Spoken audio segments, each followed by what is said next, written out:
ಓಂ ನಮೋ ಭಗವತೆ ವಾಸುದೇವಾಯ ಓಂ ನಮೋ ಭಗವತೆ ವಾಸುದೇವಾಯ ಓಂ ನಮೋ ಭಗವತೆ ವಾಸುದೇವಾಯ ನಾರಾಯಣೋ ನಮಸ್ಕೃತ್ಯಂ ನರಂ ಚೈವ ನರೋತ್ತಮಂ ದೇವೀಂ ಸರಸ್ವತಿಂ ವ್ಯಾಸಂ ತತೋ ಜಯವುದಿರ ನಷ್ಟಪ್ರಾಯುಷ ಭದ್ರೇಷು ನಿತ್ಯಂ ಭಾಗವತ ಸೇವೆಯ ಭಗವತಿ ಉತ್ತಮ ಶ್ಲೋಕ್ಯ ಭಕ್ತಿರ್ವೈತಿನ ಶಮಂ ಕರೋತಿ ವಾಚಾಲ ಭಂಗುಂ ಲಂಕಾಯತೆ ಹಿರಿಂ ಯತ್ಕೃಪಾತಮಹಂ ವಂದೇ ಶ್ರೀಗುರು ದೀನತಾರಿಣಂ ಪರಮಾನಂದಮಾಧುಷಿ ಚೈತನ್ಯ ಈಶ್ವರಂ ಓಂ ಅಜ್ಞಾನತಿಮಿರಾಂಧಸ್ಯ ಜ್ಞಾನಗಣಸಲಾಖ್ಯ ಚಕ್ಷುರ್ಮಿಲಿತಂ ಯೇನ ತಸ್ಮೈ ಶ್ರೀ ಗುರುವೇ ನಮಃ ನಮೋ ಓಂ ವಿಷ್ಣುಪದಾಯ ಕೃಷ್ಣಪ್ರಸ್ಥಾಯ ಬದಲ ಶ್ರೀಮತಿ ಜಯಪದಾಯ ಸ್ವಾಮಿ ಇತಿ ನಾಮ ನಮೋ ಆಚಾರ್ಯನಿರ್ಮಲಗೌರವತಾಯ ನಗರಕರಾಮಧಾರಿಣಿ ನಮೋ ಓಂ ವಿಷ್ಣುಪದಾಯ ಕೃಷ್ಣಪ್ರಸ್ಥಾಯ ಬದಲ ಶ್ರೀಮತಿ ಭಕ್ತಿವೇದಾಂತ ಸ್ವಾಮಿ ಇತಿ ನಾಮ ನಮಸ್ತೆ ಸರಸ್ವತಿ ದೇವಿಯ ಗೌರವಾಣಿ ಪ್ರಚಾರ ನಿರ್ವಿಶೇಷ ಶೂನ್ಯವತಿ ಭಾಷಾತೆ ದೇಶಧಾರಿಣಿ ಜೈ ಶ್ರೀ ಕೃಷ್ಣ ಚೈತನ್ಯ ಪ್ರಭು ನಿತ್ಯಾನಂದ ಶ್ರೀ ಅದ್ವೈತ ಗದಾಧಾರ ಶ್ರೀವಾಸಾದಿ ಗೌರವ ಭಕ್ತವೃಂದ ಹರೇ ಕೃಷ್ಣ ಕೃಷ್ಣ ಕೃಷ್ಣ ಹರೇ ಹರೇ ಹರೇ ರಾಮ ರಾಮ ರಾಮ ಹರೇ ಹರೇ ಹರೇ ಕೃಷ್ಣ ಶ್ರೀಮದ್ ಭಾಗವತಂ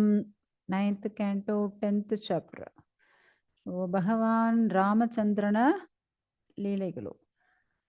ಸೊ ಶ್ರೀ ರಾಮಚಂದ್ರ ಲೀಲ ಎಷ್ಟೋ ಇದೆ, ಭಗವಂತ ಅಷ್ಟೊಂದು ಸೌಂದರ್ಯವಾಗಿದ್ದಾರೆ. ಸೊ ಇದ್ರ ಬಗ್ಗೆ ನಾವು ಗರ್ಗ ಸಮಯದಲ್ಲಿ ನೋಡಿದೀವಿ. ರಾಮರು ಎಲ್ಲೆಲ್ಲ ಹೋಗ್ತಾರೆ ಅಲ್ಲೆಲ್ಲ ಇರೋ ಹೆಂಗಸರು ರಾಮರ ಮೇಲ್ಗಡೆ ಮೋಗ ಆಗ್ತಾರೆ. ಯಾಕೆ ಋಷಿಗಳು ಅವ್ರ ಕಾಡಕ್ಕೆ ಹೋಗೋ ಕಾಡಲ್ಲಿರೋ ಋಷಿಗಳು ಅವ್ರ ಮೇಲ್ಗಡೆ ಮೋಗ ಆಗಿ ಕೇಳುವಾಗ ಭಗವಂತ ಏನ್ ಹೇಳ್ತಾರೆ, ಹೋಗಿ ತಪಸ್ ಮಾಡಿ ನೆಕ್ಸ್ಟ್ ಜನ್ಮಲ್ಲಿ ನಾವು ಬಂದು ನಿಮ್ಮ ಆಸೆ ಪೂರೈಸ್ತೀನಿ ಅನ್ನೆಲ್ಲ ಹೇಳ್ಬಿಡ್ತಾರಲ್ವಾ. ಸೊ ಈ ತರ ರಾಮಚಂದ್ರನ ಸೌಂದರ್ಯ ಅಷ್ಟೊಂದು ಸೌಂದರ್ಯ ಅಂತೆ. ಶ್ರೀ ರಾಮಚಂದ್ರರು ಆತರ ವಿಲ್ಲು ಹೊಡೆದು ಸೀತಾದೇವಿನ ಮದುವೆ ಮಾಡ್ಕೊಂಡಿದ್ದಾರೆ. ಸೊ ಇದೆಲ್ಲ ನಾವು ಬಂದು ಲಾಸ್ಟ್ ಕ್ಲಾಸಲ್ಲಿ ನೋಡಿದೀವಿ. ಸೀತಾರಾಮರ ವಿವಾಹ ಆಯ್ತು. ಮತ್ತೆ ಅವರು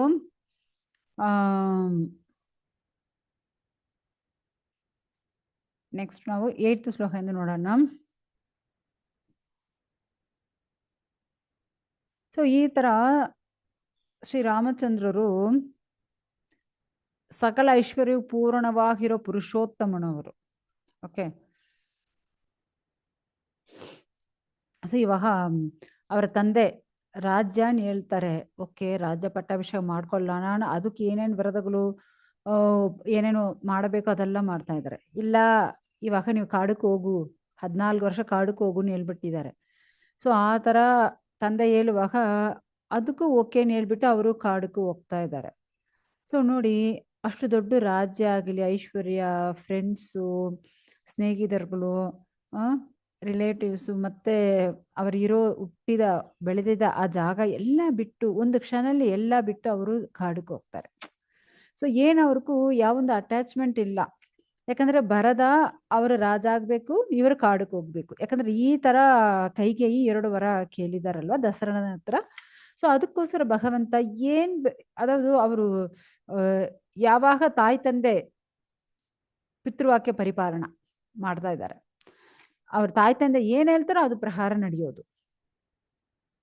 ಈ ತರ ವನವಾಸ ಹೋಗಿ ವನವಾಸಲ್ಲಿ ಏನು ಆ ರಾಮನನು ತಂಗಿ ಯಾರು ಶೂರ್ಪಣೆಗೆ ಅವರು ಕಾಮ ಆಸೆಯಿಂದ ಅವರು ಬಂದು ಈ ತರ ರಾಮ ಲಕ್ಷ್ಮಣ ಹತ್ರ ಮಿಸ್ಬಿಹೇವ್ ಮಾಡ್ತಾರೆ. ಸೊ ಅದರಿಂದ ಅವ್ರಿಗೆ ಅಂಗಹೀನ ಆಗಿ ಮತ್ತೆ ಅವರು ಹೋಗಿ ಏನ್ ಮಾಡ್ತಾರೆ, ಕರ, ತ್ರಿಸರ, ದೂಷಣ ಇವರ ಹತ್ರ ಎಲ್ಲ ಹೋಗಿ ಹೇಳ್ತಾರೆ. ಸೊ ಅವರು ಒಂದು ರಾಕ್ಷಸ ಕೂಟ 14,000 ರಾಕ್ಷಸ ಕೂಟಗಳು ಬರುತ್ತೆ. ಅವರು ಸ್ನೇಹಿತರುಗಳ ಜೊತೆಯಲ್ಲಿ ಎಲ್ಲರೂ ಬರ್ತಾರೆ. ಸೊ ಶ್ರೀರಾಮಚಂದ್ರಮೂರ್ತಿ ಏನ್ ಮಾಡ್ತಾರೆ, ಎಲ್ಲರನ್ನೂ ಸಾಯಿಸ್ಬಿಡ್ತಾರೆ. ಸೊ ಅದೇ ತರ ಸೀತಾದೇವಿಯು ಅಷ್ಟೊಂದು ಸೌಂದರ್ಯ, ಅಷ್ಟೊಂದು ಆಕರ್ಷಣವಾಗಿ ಇರ್ತಾರೆ. ಸೊ ಆ ಸೌಂದರ್ಯ ನೋಡಿ ರಾವಣನ್ ಏನ್ ಮಾಡ್ತಾರೆ, ಅವ್ರಿಗೂ ಕಾಮ ಆಸೆ ಬಂದು ಈ ತರ ರಾವಣನ್ಗೂ ಕಾಮ ಆಸೆ ಬಂದು ಈ ತರ ಸೀತಾದೇವಿನಿ ಅಪಹರಣ ಮಾಡ್ಕೊಂಡು ಹೋಗ್ಬಿಡ್ತಾರೆ ಅವರು. ಸೊ ಈ ತರ ಯಾಕಂದ್ರೆ ರಾವಣನ್ ಏನ್ ಮಾಡಿದ್ದಾನೆ, ಮಾರೀಚ ಒಂದು ಅಸುರ, ಅವನ್ನಿ ಈ ತರ ಚಿನ್ನದ ಜಿಂಕೆ ತರ ರೂಪ ಬದಲಾಯಿಸಿ ಆ ಜಿಂಕೆ ಬೇಕು ಸೀತಾ ಕೇಳೋ ತರ ಅಷ್ಟೊಂದು ಸೌಂದರ್ಯವಾಗಿ ತೋರಿಸ್ಬಿಟ್ಟು ಅದು ಓಡೋಡೋದು. ರಾಮರ ಹತ್ರ ಸೀತಾ ಹೇಳ್ತಾರೆ, ನೀವು ಹೋಗೋ ಅದು ತಗೊಂಡ್ ಬನ್ನಿ, ನಮ್ಗೆ ಇಷ್ಟ ಆಗ್ತಾ ಇದೆ ಏನು. ಸೊ ಆ ತರ ರಾಮರು ಬ್ಯಾಕ್ ಸೈಡ್ ಹೋಗ್ತಾ ಇದ್ದಾರೆ ಲಕ್ಷ್ಮಣನ ಬಿಟ್ಟು. ಆದ್ರೆ ಅಲ್ಲಿ ಆ ಜಿಂಕೆನು ರಾಮರು ಅಂಬು ಬಿಡುವಾಗ ಅದು ಲಕ್ಷ್ಮಣ ಸೀತಾನ್ ಕರೆಯುತ್ತೆ. ಆವಾಗ ಏನಾಗುತ್ತೆ, ಸೀತಾದೇವಿಗೆ ಭಯ ಬಂದ್ಬಿಡುತ್ತೆ. ಹೋಗು, ನೀವು ಅಣ್ಣಕ್ಕೆ ಏನೋ ಪ್ರಾಬ್ಲಮ್ ಬಂದಿದೆ ಏನು, ಆ ತರ ಲಕ್ಷ್ಮಣನಿಗೆ ಕಳಿಸ್ಬಿಡ್ತಾರೆ. ಆದ್ರೆ ಲಕ್ಷ್ಮಣ ರೇಖೆ ಹಾಕ್ಬಿಟ್ಟೆ ಹೋಗ್ತಾರೆ. ಏನ್ ಮಾಡೋದು? ಆದ್ರೆ ಸೀತಾದೇವಿ, ಯಾಕಂದ್ರೆ ಲಕ್ಷ್ಮಣನ್ ಹೇಳ್ತಾರೆ, ಸಾಕ್ಷಾತ್ ಭಗವಂತ ಅವರು ದೇವೋತ್ತಮ ಪರಮ ಪುರುಷರು, ಅವ್ರಿಗೆ ಏನಾಗಲ್ಲ.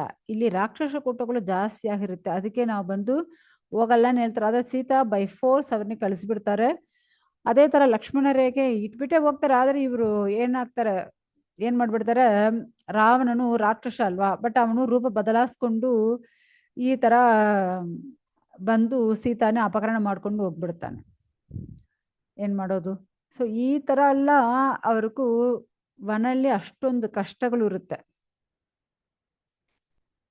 ಆಕ್ಚುಲಿ ನಾವು ಸಾಕ್ಷಾತ್ ಭಗವಂತನಿಗೂ ಸೇವೆ ಮಾಡಬೇಕು. ಸೊ ಸೀತಾ ಲಕ್ಷ್ಮೀದೇವಿ, ಆ ತರ ಲಕ್ಷ್ಮಿ ಮೇಲ್ಗಡೆ ನಮಗೂ ಆಸೆ ಇರಬಾರ್ದು. ಇದ್ರೆ ಅದು ದೊಡ್ಡ ಕಷ್ಟ ಬಂದ್ಬಿಡುತ್ತೆ. ನೆಕ್ಸ್ಟು, ಯಾಕಂದ್ರೆ ಆ ಭಗವಂತ ಪಾದ ಕಮಲಗಳು ಅದು ಬ್ರಹ್ಮಣಕ್ಕೆ ನೋಡಕ್ಕಾಗಲ್ಲ. ಬ್ರಹ್ಮ, ಶಿವ, ಎಷ್ಟೋ ದೇವರುಗಳಾಗಲಿ ಯಾರಿಗೂ ಭಗವಂತನ ನೋಡೋದು ಅಷ್ಟು ಸಾಧ್ಯ ಇಲ್ಲ. ಬಟ್ ಆ ತರ ಭಗವಂತ ಇಲ್ಲಿ ರಾಮವಾಗ ಹುಟ್ಟಿದ್ದಾರೆ. ಆ ಶ್ರೀ ರಾಮಚಂದ್ರ ಮೂರ್ತಿ ಇವಾಗ ಸೀತಾದೇವಿನ ಹುಡ್ಕೊಂಡು ಅವರು ಇಲ್ಲಿ ಅಲ್ಲಿ ಓಡಾಡ್ತಾ ಇದ್ದಾರೆ. ಸೊ ಆವಾಗ ಈ ರಾವಣನು ಸೀತಾನೇ ಕರ್ಕೊಂಡು ಹೋಗುವಾಗ ಅಲ್ಲಿ ಜಡಾಯು ಬಂದು ಈ ತರ ರಾಮನ ಹೆಂಡತಿ ಸೀತಾ ನೀವ್ಯಾಕೆ ಎತ್ಕೊಂಡು ಹೋಗ್ತೀಯಾನೋ ಅವರು ಸ್ಟಾಪ್ ಮಾಡ್ತಾರೆ. ಸೊ ರಾವಣ ಏನ್ ಮಾಡ್ಬಿಡ್ತಾನೆ, ಆ ಜಡಾಯುನ ಸಾಯಿಸ್ಬಿಡ್ತಾನೆ. ಸೊ ಇವಾಗ ಪ್ರಾಣ ಹೋಗೋ ಪರಿಸ್ಥಿತಿ ಜಡಾಯು ಇದ್ದಾರೆ. ಮತ್ತೆ ಆ ಪ್ರಾಣ ಹೋಗೋ ಆ ತರುಣಲ್ಲಿ ರಾಮನಿ ನೋಡ್ಬಿಟ್ಟು ಈ ತರ ರಾವಣ ಎತ್ಕೊಂಡು ಹೋಗಿದ್ದಾನೆ ಸೀತಾನಿ, ಸ್ಟಾಪ್ ಮಾಡುವಾಗ ನಮ್ನ ಈ ತರ ಕೊಂದ್ಬಿಟ್ಟಿದ್ದಾನೆ ಅಂತ ಹೇಳ್ತಾರೆ. ಸೊ ಮತ್ತೆ ಜಡಾಯು ಅಲ್ಲೇ ಅವ್ರಿಗೆ ಪ್ರಾಣವೂ ಹೋಗ್ಬಿಡುತ್ತೆ. ಮತ್ತೆ ಅವ್ರಿಗೂ ಈಮೆ ಕ್ರಿಯೆ ಅಂತಿಮ ಸಂಸ್ಕಾರ ಎಲ್ಲ ಶ್ರೀ ರಾಮಚಂದ್ರ ಮೂರ್ತಿಯೇ ಮಾಡ್ತಾರೆ. ಅದೇ ತರ ಶ್ರೀ ರಾಮಚಂದ್ರ ಮೂರ್ತಿ ಕಾಡಲ್ಲಿ ಕಬಂದ ಈ ತರ ಅಸುರಗಳನ್ನೆಲ್ಲ ಕೊಳ್ಳುತ್ತಾರೆ. ವಾನರ ತಲೈವರು, ಸೊ ಯಾರು ಸುಗ್ರೀವ, ಅವ್ರನ್ನೇ ಫ್ರೆಂಡ್ ಆಗ ಸ್ವೀಕಾರ ಮಾಡ್ಕೊಳ್ತಾರೆ. ಯಾಕಂದ್ರೆ ಸುಗ್ರೀವನಿಗೂ ವಾಲಿ ಇಬ್ಬರಿಗೂ ಅಣ್ಣ ತಮ್ಮರು. ಸೊ ಅವ್ರಿಗೆ ಮಧ್ಯದಲ್ಲಿ ಸ್ವಲ್ಪ ಜಗಳ ಇರುತ್ತೆ. ಸೊ ಇವಾಗ ಸುಗ್ರೀವನಕ್ಕೋಸ್ಕರ ಶ್ರೀ ರಾಮಚಂದ್ರ ಮೂರ್ತಿ ಏನ್ ಮಾಡ್ತಾರೆ, ಆ ವಾಲಿನಿ ಕೊಂದ್ಬಿಡ್ತಾರೆ. ಯಾಕಂದ್ರೆ ಸುಗ್ರೀವನ ಹೇಳ್ತಾನೆ, ನೀವು ನಮ್ ಅಣ್ಣ ವಾಲಿನಿ ಕೊಂದಿದ್ರೆ ನಾ ಬಂದು ಸೀತಾನಿ ರಕ್ಷಣೆ ಮಾಡೋ ಆ ಕೆಲಸದಲ್ಲಿ ನಾವು ನಿಮ್ಗೆ ಹೆಲ್ಪ್ ಮಾಡ್ತೀನಿ ನೀನು. ಸೊ ಅದಕ್ಕೋಸ್ಕರ ಶ್ರೀ ರಾಮಚಂದ್ರ ಮೂರ್ತಿ ಏನ್ ಮಾಡ್ತಾರೆ, ವಾಲಿನ ಕೊಂದ್ಬಿಟ್ಟು ಮತ್ತೆ ಸುಗ್ರೀವನಕ್ಕೂ ಅವರ ರಾಜ್ಯ ಕೊಟ್ಬಿಡ್ತಾರೆ. ಮತ್ತೆ ಅಲ್ಲಿ ಹೋಗಿ ಸೀತಾದೇವಿನಿ ಹುಡ್ಕಕ್ಕೆ ಎಲ್ಲಾ ಜಾಗದಲ್ಲಿ ಕಳಿಸ್ತಾರೆ. ಮತ್ತೆ ಎಲ್ಲಾ ಜಾಗದಲ್ಲಿ ಕಳಿಸುವಾಗ ಎಲ್ಲಾ ವಾನರಗಳು ಹೋಗುತ್ತೆ. ಬಟ್ ಸೀತಾನಿ ನೋಡೋದು ಯಾರು ಅಂದ್ರೆ ಹನುಮಂತ. ಸೊ ಈ ಸೈಡ್ ಇಂದು ಆ ಸೈಡ್ ಸಮುದ್ರನೇ ಕ್ರಾಸ್ ಮಾಡಿ ಎಲ್ಲಿ ಶ್ರೀಲಂಕಾಕ್ಕೂ ಹೋಗಿದ್ದಾರೆ. ಸೊ ಶ್ರೀಲಂಕಾಕ್ಕೂ ಹೋಗಿ ಅಲ್ಲಿ ಸೀತಾದೇವಿನ ಅವರು ನೋಡಿಬಿಟ್ಟು ಬಂದು ಇಲ್ಲಿ ರಾಮನ ಹತ್ರ ಹೇಳ್ತಾರೆ. ಸೊ ರಾಮ ಏನ್ ಮಾಡ್ತಾರೆ, ಸಮುದ್ರ ರಾಜ, ಯಾಕಂದ್ರೆ ಎಷ್ಟು ವಾನರಗಳು ಹೋಗ್ಬೇಕಲ್ವಾ, ಇಷ್ಟು ವಾನರಗಳು ಆ ಸೈಡ್ ಹೋಗಬೇಕಂದ್ರೆ ಏನು ಸಮುದ್ರ, ಅಷ್ಟು ದೊಡ್ಡ ಸಮುದ್ರ ಇದೆ, ಆ ಸಮುದ್ರ ಕ್ರಾಸ್ ಮಾಡಿ ಹೋಗ್ಬೇಕು. ಬಟ್ ಅಷ್ಟು ದೊಡ್ಡ ಸಮುದ್ರ ಕ್ರಾಸ್ ಮಾಡೋದು ಅಷ್ಟು ಸುಲಭ ಇಲ್ಲ ಅಲ್ವಾ. ಸೊ ಅದಕ್ಕೆ ಸಮುದ್ರ ರಾಜನ ಹತ್ರ ಪ್ರಾರ್ಥನೆ ಮಾಡ್ತಾರೆ. ಸೊ ಪ್ರಾರ್ಥನೆ ಮಾಡಿದರೆ ಸಮುದ್ರ ರಾಜ ಏನೇ ಜವಾಬೇ ಕೊಟ್ಟಿಲ್ಲ. ಸೊ ಅವಾಗ ಸಮುದ್ರ ರಾಜನ ಮೇಲೆ ಭಗವಂತನಿಗೆ ಕೋಪ ಬಂದ್ಬಿಡುತ್ತೆ. ಸೊ ಮತ್ತೆ ಅವ್ರ ಮೇಲ್ಗಡೆ ಅಂಬು ಬಿಡುವ ನೋಡುವಾಗ ಆವಾಗ ಅವರೇ ಬಂದು ಕ್ಷಮಾಪಣೆ ಕೇಳಿ, ಏನಿಲ್ಲ ಈ ತರ ನೀವು ಒಂದು ಬ್ರಿಡ್ಜ್ ತರ ಕಟ್ಟಿಬಿಟ್ಟು ಆ ಸೈಡ್ ಹೋಗು ಅಂತ ಹೇಳ್ತಾರೆ. ಯಾಕಂದ್ರೆ ಭಗವಂತ ನಿನ್ನ ಹೆಸರು ಬರೆದು ಏನು ಹಾಕಿದರೆ ಅದು ಬಂದು ಇಲ್ಲಿ ಫ್ಲೋಟಿಂಗ್ ಆಗುತ್ತೆ, ತೇಳುತ್ತೆ. ಸೊ ಆ ಥರ ಭಗವಂತನ ಹೆಸರು ರಾಮಾಯಣ ಬರೆದು ಆ ಥರ ಬಂಡೆ ಹಾಕಿದರೆ ಏನಾಗುತ್ತೆ, ಈ ಸೈಡಿಂದ ಆ ಸೈಡ್ ಹೋಗೋಕ್ಕೆ ಆಗುತ್ತೆ. ಸೊ ಆ ಥರ ಶ್ರೀರಾಮಚಂದ್ರ ಮೂರ್ತಿ, ಆ್ಯಕ್ಚುಲಿ ಶ್ರೀರಾಮಚಂದ್ರ ಮೂರ್ತಿ ಈ ಪೂರ್ತಿ ಎಲ್ಲ ಪ್ರಪಂಚಗಳಕ್ಕೂ ಯಜಮಾನರವರು, ಅವರೇ ಪುರುಷೋತ್ತಮನು. ಸೊ ಆ ದೇವೋತ್ತಮ ಪರಮ ಪುರುಷನಾಗಿರೋ ಆ ಶ್ರೀರಾಮಚಂದ್ರ ಮೂರ್ತಿ ಈ ಸೈಡಿಂದ ಆ ಸೈಡು ಹೋಗ್ತಾರೆ. ಹೋಗಿ ಏನಾಗುತ್ತೆ, ಯಾಕಂದ್ರೆ ಈ ಅಸುರರುಗಳು ಅಷ್ಟೊಂದು ಅಜ್ಞಾನಲ್ಲೇ ಇರ್ತಾರೆ, ಅವ್ರಿಗೂ ತಮೋ ಗುಣಗಳೇ ಜಾಸ್ತಿ ಇರುತ್ತೆ. ಆ ಥರ ತಮೋ ಗುಣಗಳು ಜಾಸ್ತಿ ಇರೋ ಆ ಅಸುರರುಗಳಿಗೂ ಶ್ರೀರಾಮಚಂದ್ರ ಮೂರ್ತಿ ನೋಡಿದ ಕ್ಷಣ ಅವ್ರಿಗೆಲ್ಲ ಏನಾಗುತ್ತಂತೆ, ಓ ಇವರೇ ದೇವೋತ್ತಮ ಪರಮ ಪುರುಷನ ಅವ್ರಿಗೆ ಗೊತ್ತಾಗುತ್ತೆ. ಯಾಕಂದ್ರೆ ಕೆಲವ್ರನ್ನ ನೋಡುವಾಗ ನಮ್ಗೆ ಗೊತ್ತಾಗುತ್ತೆ, ಓ ಇವ್ರು ದೊಡ್ಡ ಜ್ಞಾನಿ, ಇವ್ರು ದೊಡ್ಡ ಭಕ್ತರು. ಯಾಕಂದ್ರೆ ಆ ಸೌಂದರ್ಯ ರೂಪ ನೋಡುವಾಗ ಗೊತ್ತಾಗುತ್ತಲ್ವಾ. ಸೊ ಆ ಥರ ಎಲ್ಲರಿಗೂ ಗೊತ್ತಾಗುತ್ತೆ. ಆಲ್ರೆಡಿ ವಿಭೀಷಣನು ಈ ಸೈಡ್ ಬಂದ್ಬಿಟ್ಟಿದ್ದಾರೆ. ಅಲ್ಲಿರೋ ಕುಂಭಕರ್ಣ ರಾಮರ್ನಿ ನೋಡಿದ ಕ್ಷಣ ಅವ್ರಿಗೆ ಗೊತ್ತಾಗಿ ರಾವಣಕ್ಕೂ ಅಡ್ವೈಸ್ ಕೊಡ್ತಾರೆ. ಆದರೆ ಕೇಳೋರು ರಾವಣ ಇಲ್ವೇ, ರಾವಣನು ಆ ಥರ ಅಡ್ವೈಸ್ ಎಲ್ಲ ಕೇಳೋದೇ ಇಲ್ಲ. ಸೊ ಇವಾಗ ಕುಂಭಕರ್ಣವು ತೀರೋಗ್ಬಿಡ್ತಾನೆ. ಮತ್ತೆ ಯಾರೆಲ್ಲ ಅವ್ರಿಗೆ ಉಪದೇಶ ಮಾಡಿದಾರೋ ಎಲ್ಲರೂ ತೀರೋಗ್ಬಿಡ್ತಾರೆ. ಇವಾಗ ರಾವಣನು ಜಗಳಕ್ಕೂ ಬರ್ತಾನೆ. ಸೊ ಇವಾಗ ರಾವಣನು ಅಲ್ಲಿ ಸೋಲ್ಬಿಟ್ಟಿದ್ದಾನೆ. ಸೊ ಯಾಕಂದ್ರೆ ಅವನ ಹತ್ರ ಆಯುಧಗಳೇ ಏನೇ ಇಲ್ಲ, ಎಲ್ಲ ಒಡೆದೋಗಿದೆ, ಎಲ್ಲ ಮುರಿದೋಗಿದೆ. ಭಗವಂತ ಶ್ರೀರಾಮಚಂದ್ರ ಮೂರ್ತಿ ಆ ಥರ ಜಗಳ ಮಾಡಿದ್ದಾರೆ. ಸೊ ಇವತ್ತು ಹೋಗಿ ನಾಳೆ ಬನ್ನೀನು ಶ್ರೀರಾಮಚಂದ್ರ ಮೂರ್ತಿ ರಾವಣನಿಗೆ ಕಳಿಸ್ತಾರಂತೆ. ಸೊ ಈ ತರ ಅದು ರಾವಣಕ್ಕೆ ದೊಡ್ಡ ಶೇಮ್ ಆಗಿಬಿಟ್ಟಿದೆ. ಇವತ್ತು ಹೋಗಿ ನಾಳೆ ಬನ್ನೀನು ಹೇಳ್ಬಿಟ್ಟಿದ್ದಾನೆ. ಸೊ ನಾವು ಎಷ್ಟು ದೊಡ್ಡ ಪರಾಕ್ರಮಶಾಲಿ, ನಮಗೂ ಈ ತರ ಒಂದು ಪರಿಸ್ಥಿತಿ ಬಂದಿದೆ, ಅಷ್ಟೊಂದು ಕೋಪ ಬಂದ್ಬಿಟ್ಟಿದೆ ರಾವಣನಿಗೂ. ಸೊ ಶ್ರೀರಾಮಚಂದ್ರ ಮೂರ್ತಿ ಅಷ್ಟು ಉದ್ಧಾರ ಗುಣ ಇರೋರು. ಸೊ ಇವರ ಹತ್ರ ಇರೋ ವಾನರಗಳು ಎಲ್ಲ ಯಾರು, ಎಲ್ಲ ದೇವರುಗಳೇ. ಓಕೆ, ಎಲ್ಲ ವಾನರಗಳು ಯಾರು, ದೇವರುಗಳು. ಸೊ ಇವಾಗ ಯಾಕೆ ಇವರೆಲ್ಲ ಬಂದಿದ್ದಾರೆ ಅಂದ್ರೆ ಭಗವಂತನಕ್ಕೆ ಸೇವೆ ಮಾಡಕ್ಕೋಸ್ಕರ. ಬ್ರಹ್ಮ ಹೇಳಿದಾರಲ್ವಾ.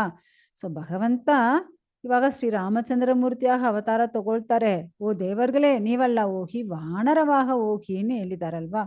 ಸೊ ಅದಕ್ಕೆ, ಯಾಕಂದ್ರೆ ಯಾರು ಏನ್ ವಾನರಾಗ ಹುಟ್ಟಿದಾರ ಅವತ್ತು ಕ್ಲಾಸಲ್ಲಿ ಹೇಳಿದ್ದೀನಿ. ಯಾಕಂದ್ರೆ ಭಗವಂತನ ಲೀಲೆಗಳು, ಭಗವಂತನ ಸೇವೆ ಅಷ್ಟು ಶ್ರೇಷ್ಠವಾದ. ಇವಾಗ ಭಗವಂತ ಹುಟ್ತಾನಂದ್ರೆ ಅದು ಯಾರೆಲ್ಲ ಕೇಳ್ತಾರೋ ಅವರೆಲ್ಲ ಮತ್ತೊಂದು ಜನ್ಮ ತಗೊಳ್ಳೋ ಅವಶ್ಯಕತೆ ಇಲ್ವಾ. ಯಾಕಂದ್ರೆ ನಾವು ಬಂದು ಭಗವದ್ಗೀತೆಯಲ್ಲಿ ನೋಡ್ಬೋದು, ಜನ್ಮ ಕರ್ಮ ಚ ಮೇ ದಿವ್ಯಂ ಏವಂ ಯೋ ವೇತಿ ತತ್ವತಃ ತ್ಯಕ್ತ ದೇಹಂ ಪುನರ್ಜನ್ಮ ನೈತಿ ಮಾಂ ಏತಿ ಸೋ ಅರ್ಜುನ. ಯಾಕಂದ್ರೆ ಭಗವಂತನ ಆ ರೂಪ ಅಷ್ಟು ಶ್ರೇಷ್ಠವಾದದು. ಸೊ ಭಗವಂತ ಹುಟ್ಟಿದಾನಂದ್ರೆ ನಾವೆಲ್ಲ ಮತ್ತೆ ಅದು ಕೇಳಿದ್ರೆ ನಾವೆಲ್ಲ ಮತ್ತೆ ಹುಟ್ಟಲ್ಲ.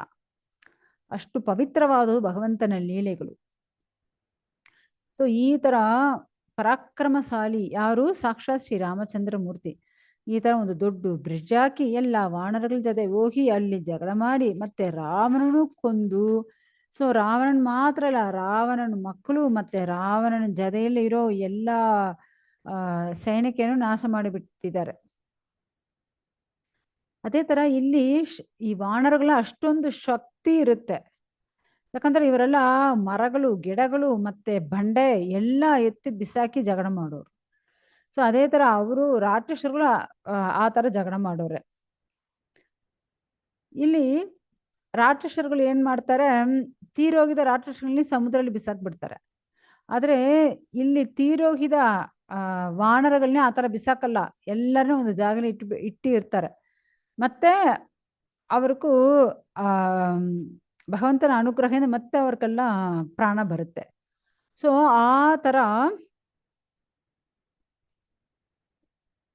ಈ ಥರ ಶ್ರೀರಾಮಚಂದ್ರ ಮೂರ್ತಿ ಆ ವಿಭೀಷಣನಿಗೂ ಕರುಣೆ ತೋರಿಸಿದ್ದಾರೆ. ಇವಾಗ ರಾವಣನ ಕೊಂದುಬಿಟ್ಟು ಆ ರಾಜ್ಯನೇ ವಿಭೀಷಣನಿಗೆ ಕೊಟ್ಟಿದ್ದಾರೆ.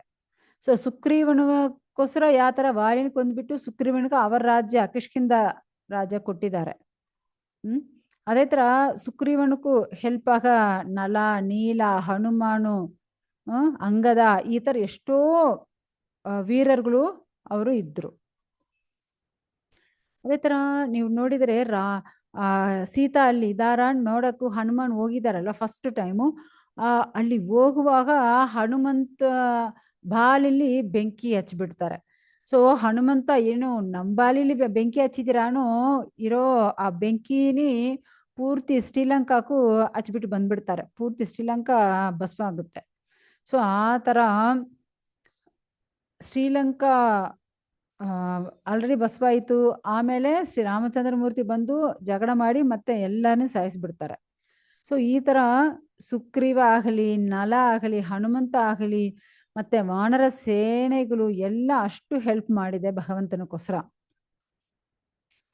ಮತ್ತೆ ಅಲ್ಲಿ ಇವಾಗ ರಾವಣನು ತೀರ್ಸ್ಬಿಟ್ಟು ಹೋಗ್ಬಿಟ್ಟಿದ್ದಾರೆ, ರಾವಣನೇ ಸಾಯಿಸ್ಬಿಡ್ತಾರೆ ಭಗವಂತ. ಸೊ ಮತ್ತೆ ಅಲ್ಲಿ ಯಾವ ಥರ ಇದೆ ಅಂದ್ರೆ ಅಷ್ಟು ಉಲ್ಲಾಸವಾಗಿ ಇರೋ ಹೋಟೆಲ್ಸ್, ಮೋಟಲ್ಸ್, ಮತ್ತೆ ಅಲ್ಲಿ ಬಂದು ಗುಡೋನ್ಸ್, ಮತ್ತೆ ಖಜಾನಗಳು, ಮತ್ತೆ ದೊಡ್ಡ ದೊಡ್ಡ ಪ್ಯಾಲೇಸಸ್ಸು, ಮತ್ತೆ ದೊಡ್ಡ ನಗರಗಳು, ಮತ್ತೆ ಈ ಥರ ಅರಂಗಗಳು, ಈ ಥರ ಎಲ್ಲ ಅಷ್ಟು ಚೆನ್ನಾಗಿದೆ ಅಂತೆ. ಅದು ಒಳಗಡೆ ಹೋಗಿ ನೋಡಿದ್ರೆ ಅಷ್ಟು ಚೆನ್ನಾಗಿರುತ್ತೆ ಇವ್ರಿಗೆಲ್ಲ. ಇದೇನಪ್ಪ ಎಷ್ಟು ಚೆನ್ನಾಗಿ ಮಾಡಿದ್ದಾರೆ. ಪೂರ್ತಿ ನಗರ ಅಷ್ಟು ಪರ್ಫೆಕ್ಟ್ ಆಗ ರೋಡ್ ಆಗಲಿ ಎಲ್ಲ ಫೆಸಿಲಿಟೀಸ್ ಪರ್ಫೆಕ್ಟ್ ಆಗಿದೆ. ಇವಾಗ ನೀರ್ ಹತ್ರ ಹೋಗ್ಬೇಕಂದ್ರೆ ಆ ಕೊಳಲ್ಲಿ ಅಷ್ಟು ಸ್ಟೆಪ್ಸ್ ಚೆನ್ನಾಗಿದೆ. ಮತ್ತೆ ಅಲ್ಲಿ ಗೋಪುರಗಳು, ಆ ಗೋಪುರಗಳಿರೋ ತಂಗ ಕಲಸಗಳು. ಸೊ ಈ ತರ ಅಷ್ಟು ಚೆನ್ನಾಗಿದೆ. ಆ ಪೂರ್ತಿ ಲಂಕಾ ನಗರವೇ ಅಷ್ಟು ಸೌಂದರ್ಯವಾಗಿದೆ ಅಂತೆ. ಅದೇ ತರ ಅಲ್ಲಿ ನದಿಗಳು ಚೆನ್ನಾಗಿದೆ. ಸೊ ಅಲ್ಲಿರೋ ಮಿರುಗಗಳಾಗ್ಲಿ ಎಲ್ಲ ಅಷ್ಟೊಂದು ಚೆನ್ನಾಗಿದೆ ಅಂತೆ. ಸೊ ಆದ್ರೆ ಈ ತರ ಹನುಮಂತ ಇಂದು ಆ ಬೆಂಕಿ ಹಚ್ಚಿ ಪೂರ್ತಿ ನಗರ ಭಸ್ಮ ಆಯಿತು. ಮತ್ತೆ ಇವಾಗ ವಾನರ ಸೇನೆ ಪೂರ್ತಿ ಬಂದು ಈ ತರ ಜಗಳ ಎಲ್ಲ ನಡೆದು ಮತ್ತೆ ಅಷ್ಟು ನಾಶ ಇತ್ತು. ಸೊ ಮತ್ ಈ ತರ ರಾವಣನ ಸಾಯಕ ಮುಂಚೆ ಎಷ್ಟೋ ಅವರು ಮಂತ್ರಿಗಳು, ಸೇನಾಧಿಪತಿಗಳು, ಯಾಕೆ ಅವ್ರ ಮಕ್ಕಳು ಇಂದ್ರಜಿತ್ ಎಲ್ಲ ತೀರೋಗಿದಾನಲ್ವಾ. ಅದೇ ತರ ನಿಗುಂಪಿನ್, ಕುಂಬನ್, ತುಂಬ್ರಾಕ್ಷನ್, ದುರ್ಮುಗನ್, ಸುರಾಂತಕನ್, ನರಾಂತಕ. ಸೊ ಈ ತರ ರಾಕ್ಷಸರುಗಳಾಗಲಿ ಮತ್ತೆ ಅವ್ರ ಮಗ ಇಂದ್ರಜಿತ್ ಆಗಲಿ, ಸೊ ಎಲ್ಲರೂ ತೀರೋಗಿದ್ದಾರೆ. ಬೃಹತ್ಸನ್, ಅಧಿಕಾಯ, ವಿಸುಂಪಣ, ಸೊ ಇವರೆಲ್ಲ ಏನಾಗಿದ್ದಾರೆ, ಮತ್ತೆ ಕುಂಭಕರ್ಣ, ಸೊ ಇವರೆಲ್ಲವೂ ಹೋಗಿದ್ದಾರೆ. ಸೊ ಇಷ್ಟು ಜನಗಳು, ಇಷ್ಟು ಮಂತ್ರಿಗಳು, ಇಷ್ಟು ಸೇನಾಧಿಪತಿಗಳು ಎಲ್ಲ ಹೋಗಿದ್ದಾರೆ. ಯಾರಕ್ಕೋಸ್ಕರ? ಈ ರಾವಣನಿಗೋಸ್ಕರ. ಸೊ ಒಬ್ಬನು ದುರ್ಬುದ್ಧಿಯಿಂದ ಇದ್ದಾನೆ. ಆ ದುರ್ಬುದ್ಧಿಯಿಂದ ಎಷ್ಟು ಜನಗಳು, ಎಷ್ಟು ಫ್ಯಾಮಿಲೀಸು ನಾಶ ಆಗಿದೆ ನೋಡಿ. ಅದೇ ತರ ಲಕ್ಷ್ಮಣ, ಈ ಸೈಡು ಲಕ್ಷ್ಮಣ ಜಗಳ ಲಕ್ಷ್ಮಣ, ಸುಗ್ರೀವ, ಹನುಮಾನು, ಗಂಧಮಾದನ, ನೀಲ, ಅಂಗದ, ಜಾಂಬವಾನು, ಪಣಸ. ಸೊ ಈ ತರ ವಾನರ ವೀರರುಗಳು ರಾಮಚಂದ್ರನಿಗೆ ಹೆಲ್ಪ್ ಆಗ ಆ ಅಸುರ ವೀರರ್ಗಳನ್ನೇ ಜಗಳ ಮಾಡಿ ರಾವಣನಿಗೋಸ್ಕರ ರಾವಣ ಸೇನೆ ಎಲ್ಲರೂ ನಾಶ ಮಾಡಿದಾರಂತೆ. ಯಾಕಂದ್ರೆ ರಾಕ್ಷಸರುಗಳು ಅಷ್ಟು ಅವರ ಹತ್ರ ಕತ್ತಿ ಮತ್ತೆ ಈಟಿಗಳು, ಬಿಲ್ಲು, ಅಂಬು, ಅಷ್ಟೇ ಎಷ್ಟೋ ಆಯುಧಗಳೆಲ್ಲ ಇಟ್ಕೊಂಡಿದ್ದಾರೆ. ಆದ್ರೆ ಇಲ್ಲಿ ಈ ವಾನರಗಳಿಗೂ ಅಷ್ಟೆಲ್ಲ ಆಯುಧಗಳೇ ಇಲ್ಲ. ಅವ್ರಿಗೆ ಏನ್ ಸಿಕ್ಕುತ್ತೋ ಅದೆತ್ತು ಜಗಳ ಮಾಡೋದು, ಮರಗಳು, ಗಿಡಗಳು, ಬಂಡೆಗಳು. ಸೊ ಈ ತರ ಎತ್ತು ಬಿಸಾಕಿ ಜಗಳ ಮಾಡೋದು. ಈ ವಾನರಗಳಿಗೂ ಅಷ್ಟೊಂದು ಶಕ್ತಿ ಇರೋ ಅಂಬುಗಳೆಲ್ಲ ಬಿಡಕ್ಕಾಗಲ್ಲ, ಅವ್ರಿಗೆಲ್ಲ ಗೊತ್ತೇ ಇಲ್ಲ ಇಲ್ವಾ. ಆದ್ರೆ ಆ ಅಸುರರುಗಳಿಗೆ ಇದೆಲ್ಲ ಗೊತ್ತಾಗುತ್ತಾ ಇದೆ. ಆ ಯಾಕಂದ್ರೆ ಆ ಅಸುರರುಗಳ ಹತ್ರ ಕತ್ತಿ ಗಡ್ಗ ಹ್ಮ್ ಅದ ಗುರಾಣಿ, ಸೊ ಇದೆಲ್ಲ ಇಟ್ಕೊಂಡು ಅವ್ರು ಜಗಳ ಮಾಡ್ತಾರಲ್ವಾ. ಬಟ್ ಇಲ್ಲಿ ವಾನರಗಳು ನೋಡಿ ಭಗವಂತನಕ್ಕೋಸ್ಕರ ಎಷ್ಟೆಲ್ಲ ಸೇವೆ ಮಾಡಿದ್ದಾರೆ. ರಾಮಚಂದ್ರ ಆ ಸೋಲ್ಜರ್ಸು ವಾನರ ಸೇನೆ ಪೂರ್ತಿಗೆ ಯಾರು ಅಂಗದವೇ ಹೆಡ್ ಆಗ ಸೇನಾಧಿಪತಿ ತರ ಇದ್ದಾನೆ. ಅದೇ ನೀವು ಆಪೋಸಿಟ್ ನೋಡಿದರೆ ಆ ರಾವಣನ ಸೈಡು ಈ ತರ ನಡ್ಕೊಂಡು ಬಂದು ಜಗಳ ಮಾಡೋ ಸೋಲ್ಜರ್ಸು, ಮತ್ತೆ ಆನೆ ಪಡೆ, ಕುದುರೆ ಪಡೆ, ಮತ್ತೆ ರಥಗಳು, ಈ ತರ ಒಂದು ಪರ್ಫೆಕ್ಟ್ ಆಗಿ ಬಂದು ಜಗಳ ಮಾಡ್ತಾರೆ. ಆದ್ರೆ ಇವರು ಮರಗಳು, ಗಿಡಗಳು, ಶಿಖರಗಳು, ಗದ ಇಟ್ಕೊಂಡು ಈ ತರ ಜಗಳ ಮಾಡೋದು ಈ ವಾನರಗಳು. ಏನ್ ಮಾಡಕ್ಕಲ್ಲ, ಯಾಕಂದ್ರೆ ಸೀತಾದೇವಿ ಯಾರಕ್ಕೆ ಸ್ವಂತ? ಶ್ರೀರಾಮಚಂದ್ರ ಮೂರ್ತಿಗೆ. ಬಟ್ ಆ ಸೀತಾದೇವಿನಿ ರಾವಣ ಏನ್ ಮಾಡಿಬಿಟ್ಟಿದ್ದಾನೆ, ಅಪಹರಣ ಮಾಡಿಬಿಟ್ಟಿದ್ದಾನಲ್ವಾ. ಸೊ ಆ ಕೋಪದಿಂದ ಈ ತರ ಜಗಳ ನಡೀತಾ ಇದೆ. ಸೊ ಅದಕ್ಕೆ ಇವಾಗ ಅವನು ಅದೆಷ್ಟ ಅಲ್ಲ ಹೋಯ್ತು, ರಾವಣನು ಅದೆಷ್ಟ ಅಲ್ಲ ಹೋಯ್ತು, ಹೋಗಿ ಇವಾಗ ಶ್ರೀರಾಮಚಂದ್ರ ಮೂರ್ತಿ ಅವನಿಗೆ ಕೊಂದ್ಬಿಟ್ಟಿದ್ದಾರೆ. ಯಾಕಂದ್ರೆ ನಾವು ಭಗವಂತನಿಗೆ ಸೇವೆ ಮಾಡಬೇಕು, ಭಗವಂತನ ಬಿಟ್ಟು ಭಗವಂತನ ಐಶ್ವರ್ಯಕ್ಕೂ ನಾವು ಆಸೆ ಪಡಬಾರದು. ಸೊ ಭಗವಂತನ ಇಚ್ಛೆಯಿಂದ ನಮ್ಗೆ ಏನ್ ಕೊಡ್ತಾರೋ ಅದು ಇಟ್ಕೊಂಡು ನಾವು ಸಂತೋಷವಾಗಿರ್ಬೇಕು. ಇಲ್ಲಿ ಆ ಅಸುರರುಗಳು, ಇದೇನಪ್ಪ ಇದು, ಅಸುರರು ಇಷ್ಟು ಜನ ತೀರೋಗ್ತಾ ಇದ್ದಾರೇನೋ, ರಾವಣನಿಗೂ ಕೋಪ ಬಂದಿದೆ ಅಂತೆ. ಯಾಕಂದ್ರೆ ಅವನು ಆಕಾಶ ವಿಮಾನ ಇತ್ತು ಅವನ ಹತ್ರ, ಆಕಾಶ ವಿಮಾನ ಬಂದು ರಾಮರ ಹತ್ರ ಜಗಳ ಮಾಡ್ತಾನಂತೆ. ಬಟ್ ಶ್ರೀರಾಮಚಂದ್ರನ ಹತ್ರ ಆ ತರ ಏನೊಂದು ವಿಮಾನಗಳು ಇಲ್ಲ. ಅದಕ್ಕೆ ಇಂದ್ರನ ರಥ ಸಾರಥಿ ಯಾರು ಅಂದ್ರೆ ಮಾದಲಿ. ಸೊ ಅವರು ಬಂದು ರಾಮಚಂದ್ರನಕ್ಕೋಸ್ಕರ ಆ ರಥ ಮತ್ತೆ ಆ ಮಾದಲಿ ರಥ ಓಡಿಸ್ತಾರೆ. ಸೊ ಶ್ರೀರಾಮಚಂದ್ರ ಮೂರ್ತಿ ಆ ರಥ ನಿಲ್ಕೊಂಡು ರಾವಣನ್ಗೂ ಜಗಳ ಮಾಡ್ತಾ ಇದ್ರು. ಸೊ ಇವಾಗ ಶ್ರೀರಾಮಚಂದ್ರ ಮೂರ್ತಿ ರಾವಣನ ಹತ್ರ ಹೇಳ್ತಾರಂತೆ, ಈ ರಾಕ್ಷಸರುಗಳೇ ಜಾಸ್ತಿ ನೀಚ ಬುದ್ಧಿ ಇರೋನು ನೀವೇ ರಾವಣ. ಆಕ್ಚುಲಿ ನಿನ್ ಒಬ್ಬನಕ್ಕೋಸ್ಕರ ಇಷ್ಟು ಅಸುರಗಳು ತೀರೋಗ್ತಾ ಇದ್ದಾರೆ. ಆದ್ರೆ ಇವರೆಲ್ಲ ತೀರೋಗಕ್ಕೆ ಕಾರಣ ಯಾರು? ರಾವಣ ನೀವೇ. ನೀವು ಒಂದು ಮಳ ತರ. ಯಾಕಂದ್ರೆ ನನ್ನ ಹೆಂಡತಿನ ನೀವು ಎತ್ಕೊಂಡು ಬಂದ್ಬಿಟ್ಟು ನೀವೊಂದು ನೀಚ ಕೆಲಸ ಮಾಡಿಬಿಟ್ಟಿದ್ಯಾ ರಾವಣ. ಒಂದು ನಾಯಿಕ ಸಮ ನೀವು. ಯಾಕಂದ್ರೆ ಒಂದು ಯಜಮಾನ್ರು ಇಲ್ಲ ಅಂದ್ರೆ ಆ ಜಾಗಲಿ ನಾಯಿ ಒಳಗಡೆ ಬಂದು ಅದದು ಅಡಿಗೆ ಮಾಡೋ ಆ ಜಾಗಕ್ಕೆ ಹೋಗಿ ಊಟ ತಿನ್ಬಿಡುತ್ತೆ, ಒಂದು ಕಳ್ಳತನ ಇರೋ ನಾಯಿ. ಸೊ ಆ ತರ ಅವ್ರನ್ನ ಖಂಡಿತ ಯಮರಾಜ ದಂಡನೆ ಕೊಡ್ತಾರೆ. ಆ ತರ ನೀವೇನ್ ಮಾಡಿದೀಯಾ, ನಾವು ಇಲ್ಲ ಆ ಜಾಗದಲ್ಲಿ, ಆವಾಗ ನೀವು ಒಂದು ಕಳ್ಳತನ ಮಾಡಿ ಒಂದು ನೀಚ ಕೆಲಸ ಮಾಡಿದ್ಯಾ. ನನ್ನ ಹೆಂಡತಿನೇ ನೀವು ಎತ್ಕೊಂಡು ಬಂದ್ಬಿಟ್ಟಿದ್ಯಾ. ಎಷ್ಟೊಂದು ನೀಚ ಕೆಲಸ. ಈ ತರ ಎಲ್ಲ ರಾವಣನಿ ಭಗವಂತ ಬೈದಿದ್ದಾರಂತೆ. ಸೊ ಅದೇ ತರ ರಾವಣನು ಅವನಿಗೂ ಜಾಸ್ತಿ ಶಕ್ತಿ ಇರೋ ಆಯುಧಗಳೆಲ್ಲ ಗೊತ್ತಾಗುತ್ತೆ. ಸೊ ಮತ್ತೆ ರಾವಣನು ಆ ತರ ಆಯುಧಗಳೆಲ್ಲ ಪ್ರಯೋಗ ಮಾಡಿದಾರಂತೆ ಶ್ರೀರಾಮಚಂದ್ರನ ಮೇಲ್ಗಡೆ. ಸೊ ಆ ತರ ಇರುವಾಗ ಶ್ರೀರಾಮಚಂದ್ರ ಮೂರ್ತಿ, ಯಾಕಂದ್ರೆ ಭಗವಂತನ ಮೇಲ್ಗಡೆ ನಾವು ಏನ್ ಮಾಡಿದ್ರೆ ಏನಾಗೋದಾಗುತ್ತಾ ಹೇಳಿ, ಭಗವಂತನ ಯಾರು ಏನ್ ಮಾಡಕ್ಕಾಗಲ್ಲ. ಬಟ್ ಇಲ್ಲಿ ಬಂದು ಭಗವಂತ ರಾವಣಕ್ಕೆ ಎಷ್ಟೋ ಒಂದು ಏನೋ ವಾಯ್ಪಕ್ಕೆ ಏನ್ ಹೇಳೋದು, ಒಂದು ನಿಮಿಷ ರೀ.